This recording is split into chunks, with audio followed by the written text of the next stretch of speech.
수강생 여러분 안녕하세요. 한국금융경제의 발전 강좌를 맡은 최상호입니다. 이번 강의는 5번째 강의로 식민지기의 주식시장이라는 주제로 강의를 시작하겠습니다. 지난 강의에서 식민지기의 금융제도, 특히 금융기관의 설립과 변화, 재평 과정에 대해 살펴보았습니다. 이번 강의에서는 식민지기의 주식시장을 주제로 설립과 변화, 재평 과정을 설명하도록 하겠습니다. 이 강의는 4개의 주제로 구성되었습니다. 첫 번째 주제는 회사 설립과 초기 주주 모집입니다. 주식시장이 성립되기 위해서는 회사가 먼저 설립되어야 한다는 점을 고려하여 여기에서는 회사 제도의 도입, 설립 동향 등을 간략하게 살펴본 다음 초기 주식회사가 설립될 당시 주주를 어떻게 모집했는지를 설명할 것입니다. 두 번째 주제는 경성 주식 현물 거래 시장의 설립과 운영입니다. 여기에서는 1910년대부터 주식 유통 시장의 설립을 요구한 배경이 무엇이며 주식 거래 시장의 설립과 운영, 그리고 운영 과정에서 발견되는 특징 등을 설명할 것입니다. 세 번째 주제는 조선 거래소의 설립과 운영입니다. 여기에서는 1920년에 경성 주식 현물 거래 시장이 설립되었음에도 불구하고 1930년대 초에 새로운 거래소 설립을 요구한 이유가 무엇이며 조선 거래소의 설립과 운영, 그리고 운영 과정에서 발견되는 특징 등을 살펴보고자 합니다. 네 번째 주제는 전시 통제하의 주식시장입니다. 여기에서는 전시기에 들어오면서 한국의 주식시장이 어떻게 재편되었는지를 살펴보도록 하겠습니다. 역사적으로 회사 제도가 처음 도입되기 시작한 것은 대항해 시대가 본격적으로 개시된 15세기 전반기라고 할 수 있을 것입니다. 물론 초기에는 개인 중심의 사업 방식이 갖는 한계를 극복하고 더 많은 자본을 동원하기 위한 수단의 하나로 인적인 결합체로서의 의미가 강했습니다. 더욱이 초기의 회사들은 국가의 재정적 필요와 결합되어 특권 회사로 설립되는 경우가 대부분이었습니다. 보다 구체적으로 말하면 정부의 재정 수요의 일정액을 충당하는 대가로 특정한 해외 무역을 독점적으로 수행할 수 있는 특권을 받아 설립하는 것입니다.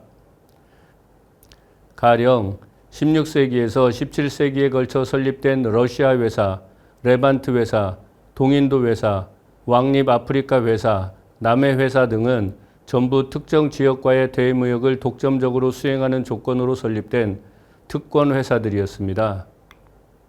그러나 이들 회사는 회사의 엄격한 규칙을 적용받으면서도 각자의 자본으로 사업을 자유롭게 할 수 있는 상인들로 구성되어 회사 존속의 지속성을 보장하는 것은 아니었습니다. 이런 상황에서 기업 활동의 장기적인 안정성을 보장하는 기업 조직의 발전, 즉 유한 책임의 주식회사로의 진화는 자연스러운 과정이었다고 할 수 있습니다. 17세기 초부터 설립되기 시작한 주식회사는 17세기 말에서 18세기 초에 설립이 크게 증가하였습니다. 이상과 같이 경제적으로 앞서 있었던 유럽 지역에서는 회사 제도가 일찍부터 발달했지만 한국에서는 1876년 개항 이후 근대적인 경제 제도들이 소개되었고 유럽의 회사 제도는 1882년 6.1준에 의해 처음으로 소개되었다고 알려져 있습니다. 이어서 1883년에 김옥규는 한성순부의 회사설이라는 논설을 게재했는데 그는 거기서 우리나라가 가난한 것은 상인들이 혼자서 사고 교환할 줄만 알았지 여러 사람이 힘을 합쳐 큰 사업을 일으키지 않았기 때문이라 하면서 서양의 회사 제도로서 주식회사, 한명회사, 합자회사 등을 소개하였습니다. 이후 개화파 인사들을 중심으로 한성순보의 서양과 일본의 회사 제도, 은행 제도, 국채에 관한 글을 실었고 더 나아가 서양의 상법, 화폐 제도, 재정 제도를 소개하는 글을 실어 각종 근대적인 경제 제도는 물론 회사 제도의 보급을 위해 노력하였습니다. 이 표는 회사 설립이 확인된 1883년부터 1904년까지의 한국인 회사 설립 현황을 업종별로 정리한 것입니다. 표에서 확인할 수 있듯이 회사가 가장 활발하게 설립된 업종은 이 기간 동안 101개가 설립된 상업이었으며 다음은 광업, 제조업, 운수업 순이었습니다. 표에 정리되어 있듯이 회사 제도가 소개된 직후인 1883년과 1884년에 광업, 제조업과 상업 부문에서 회사가 상대적으로 많이 설립되었는데 이것은 정부 주도하에 관영 제조회사가 활발히 설립된 것과 정부의 특권을 얻기 위해 상업 부문에서 민간 기업이 설립된 것에 기인했습니다. 그 이후 1894년까지 회사는 연평균 4개 정도가 설립될 정도로 실적이 미미한 속에서 상업 부문에서는 회사가 꾸준히 설립되었다는 것을 확인할 수 있는데 이것은 개항장을 통한 대외무역의 성장이 국내 상업의 성장을 초래하면서 나타난 현상이라고 할 수 있습니다. 그러나 이 시기에는 자유로운 상업활동이 보장된 것이 아니라 정부 통제하에서 운영되었기 때문에 다른 시기에 비해 회사 설립이 억제되었다는 점에 유의할 필요가 있습니다. 1894년에 집권한 가보 내각이 그간 유지되었던 특권체제를 폐지하자 회사 설립이 빠르게 증가하였습니다. 표에 정리되어 있듯이 1896년에는 상업, 광업, 제조업, 운수업 등에서 16개의 회사가 설립되었고 1899년에는 상업, 운수업, 금융업 등에서 40개의 회사가 설립되었습니다. 그 이후 회사 설립 추세가 꺾여 그 수가 감소하고 있지만 가보개혁 이전에 비해서는 훨씬 많은 수의 회사가 설립되었다는 것을 확인할 수 있습니다. 그러나 이 회사들이 어떤 형태로 설립되었는지에 대한 정보는 거의 알 수 없습니다.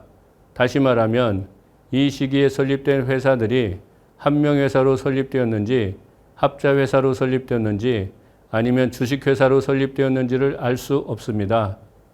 심지어 한국에서 최초 회사에 관한 규정인 각종 인허의 효력과 기한에 관한 건이 1906년에 통관부 칙령으로 공포되었는데 여기에서조차 회사 형태에 관한 규정이 없었습니다.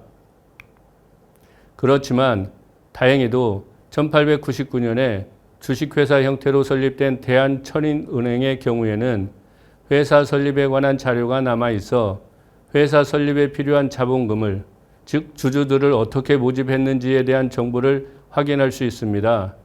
그에 따르면 대한천인은행은 창업 자본금 56,000원을 주당 500원의 주식 112주를 발행하여 조달할 계획이었습니다. 그런데 여기서 주당 500원의 가치를 당시 시세의 쌀로 환산하면 160성에 해당했다고 하니 처음부터 일반인의 참여는 거의 불가능했다고 할 수 있습니다. 따라서 대한천일은행의 주식은 자본력이 있고 서로 친분이 있는 소수의 관료와 상인들을 대상으로 주주를 모집했으나 이건 역시 쉽지 않았습니다. 1899년에 3차에 걸쳐 주주를 모집했지만 실제 죽음을 납부한 사람은 18명에 불과하였고 이들 대부분은 은행의 임직원에 해당하였습니다.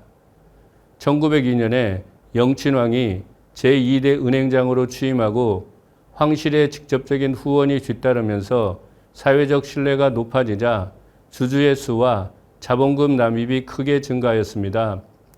1905년 말에 주주 수는 66명으로 증가했고 불입 자본금은 법정 자본금 56,000원을 전부 채웠습니다. 또한 주식의 매매와 양도가 가능했지만 사전에 은행장의 허가를 받아야 한다는 이유 등으로 주식의 매매는 거의 이루어지지 않았습니다. 1899년에서 1905년까지 주식의 매매로 주주가 교체된 자는 10명에 불과하였습니다. 회사 제도가 도입된 초기의 주식은 상당한 자산가 그룹을 대상으로 한 인적 네트워크에 근거하여 발행되어 그들에 의해 장기 보유하는 것이 일반적이었다고 평가할 수 있습니다. 이번 시간은 회사 설립과 초기 주주 모집에 대해 살펴보았습니다. 다음 시간은 경성 주식 현물 거래 시장의 설립과 운영에 대해 살펴보겠습니다.